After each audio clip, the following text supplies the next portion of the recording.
ಎಲ್ಲರಿಗೂ ನಮಸ್ಕಾರ. ಒಂದು ಕವನವನ್ನು ವಾಚನ ಮಾಡ್ತಾ ಇದ್ದೀನಿ. ಕವನದ ಶೀರ್ಷಿಕೆ ಸಂಭ್ರಮದ ಎದುರು ಸಂಕಷ್ಟಗಳ ಮುಖಾಮುಖಿ. ಈ ನಿಸರ್ಗ ವಿವೇಕದ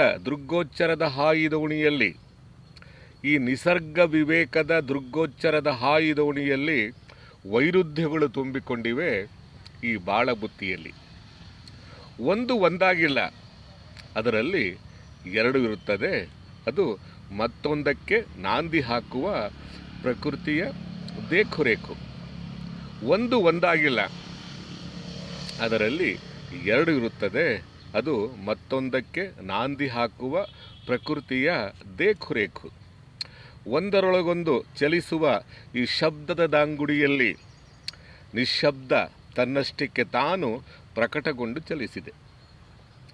ಒಂದರೊಳಗೊಂದು ಚಲಿಸುವ ಈ ಶಬ್ದದ ದಾಂಗುಡಿಯಲ್ಲಿ ನಿಶ್ಶಬ್ದ ತನ್ನಷ್ಟಕ್ಕೆ ತಾನು ಪ್ರಕಟಗೊಂಡು ಚಲಿಸಿದೆ. ವಿಷಾದದ ನಡುವೆ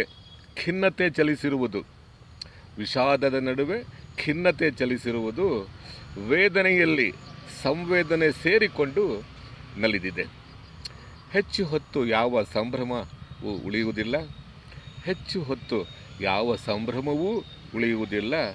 ಸುಖ ದುಃಖಗಳ ನಡುವೆಯೇ ಈ ದೋಂದಿಯಲ್ಲಿ ವೈಜ್ಞಾನಿಕತೆಯ ಸಾಗರದಲ್ಲಿ ಅಗಾಧ ದ್ವಂದ್ವಗಳನ್ನು ಸೀಡಿದಾಗ ಹೊಸ ಅರಿವಿನ ಹುಟ್ಟು ಕಾಣುತ್ತದೆ.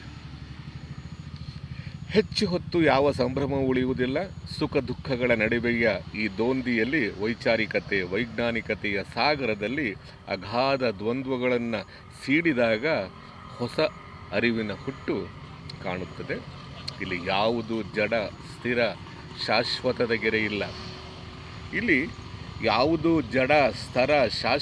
ಗೆರೆಯಿಲ್ಲ. ಸೃಜನಶೀಲತೆಯ ಆಳದಲ್ಲಿ ಹೊನ್ನಾರಿನ ಪ್ರತಿಫಲ. ದಾರ್ಶನಿಕತೆಯ ದ್ರಷ್ಟಾರದಲ್ಲಿ